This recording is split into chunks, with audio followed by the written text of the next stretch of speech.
Hey guys, in this video I'll be explaining Genshin's Wayob manifestations. Because though Genshin seems cryptic and obscure, Genshin mirrors Gnosticism. However, they don't tell you the complete story, but I however will. These crazy looking, freaky sounding creatures is what this video is about. However, not solely. So first, what are these things? These things seem to be Aeons, which is kind of what I assumed the dragons might have been in my very first video. Also, the hypostasises seem to be a type of Aeon. If you don't know what Aeons are, I did a whole video about each type a while back, explaining what they look like, their roles, their ranks, and so on. In that video, I was trying to make sense of something else in real time. However, never mind that. Just look at the Aeon information if you're interested.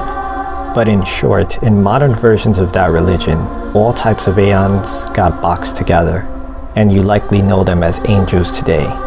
But as they are each very different from one another is why this grouping and simplification should have never taken place in the first place. However, even though they seem like Aeons, there's a problem with that. You see, since Genshin, like I say in just about every single video, is based on Gnosticism, so much so that they don't ever really flip the script. In fact, they pretty much follow it to the T, besides sprinkling a few other things here and there. My point is, since they have continuously done it this way without breaking the mold, I'm gonna assume that they're not breaking the mold here. And my point is, the Aeons aren't just roaming around our world in Gnosticism.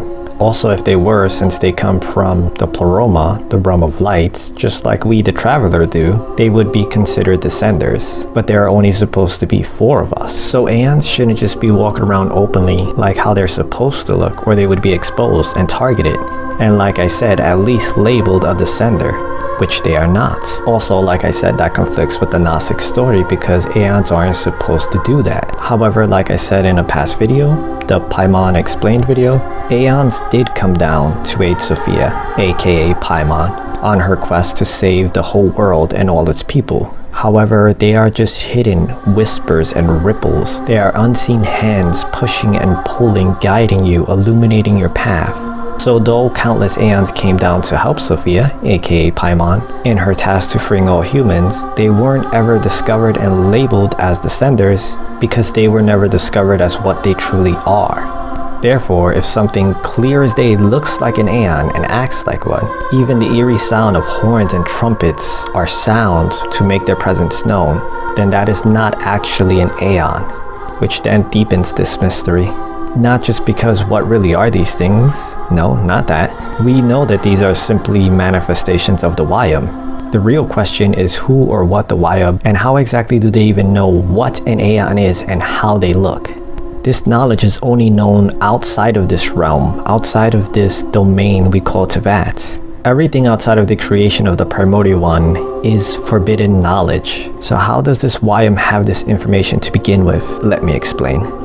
Like I said before, this isn't just solely Gnosticism anymore. In some native Mayan cultures, a Wayob is a kind of dreamer, that while asleep they can astral project and roam around in spirit form. However, they can also take the form of other things, like animals, blurring the lines with skinwalkers, as well as they can also turn into other things, like winged beast, and so on. Since Natlan is more based on Native American cultures and so on, one can infer that perhaps since Natlan doesn't have ley lines, and therefore the souls of the fallen aren't being recycled, like in other places, and since they have yet to ascend and gain full gnosis, all those souls are where? Just destroyed? No, I think it's very possible that the Wayob is not just one single person or being somewhere, but in truth a collection of all of Natlan's ancestors, and thus why they try to help and guide to teach and protect their descendants, just as many cultures believe. Which if true would also explain why the collective would know what Aeons are, what they look like, and how they behave. As souls aren't really supposed to be locked by linear time, they are said to know all of the past, see all of the present, and know all of the future. And that would explain why they would know of such things, and even why they would choose to glimpse the knowledge of what Aeons look like to their descendants, to try to awaken them from this Gnostic prison. Perhaps I'm not giving enough context here, but this would be a solid and logical assumption for people to make if they understood all of these drops of information. All of that being said, however, I think Genshin has something else in mind.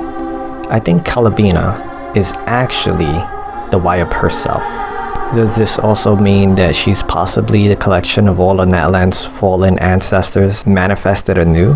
I don't really think so.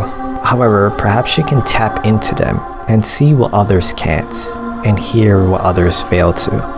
But if that's the case, she would be on our side in the greater scheme of things, because we are the fate breakers, we are the liberators. If this was all true, she would be trying to help the people of the world, as that would help speed things along. But that is exactly what the Wayob is doing for the people of Natlan, isn't it? One other possibility that the Wayob could be, if they're not tied by spirits and stuff like that, can only be something like one of the Abyss Kings, because they are ones that were alive to have witnessed Sophia come down in the Archon War and stuff like that, and probably retain their memories from it. However, why would they be helping the people of Natlan when they are supposed to be dark, wicked souls, right?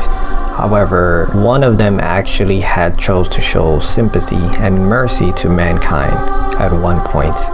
It's possible that that could be what the Wayob is. It's one of the Abyss Kings. There's also a possibility that Kalabina could still be the Wayob, as well as that one of the Abyss Kings is also the Wayob, because perhaps Kalabina is one of the Abyss Kings, as crazy as that may sound. But who the Wayob is actually going to be in Genshin is anybody's guess, I think. So what is your guess? Anyway, thanks for watching guys, and I hope to see you next time.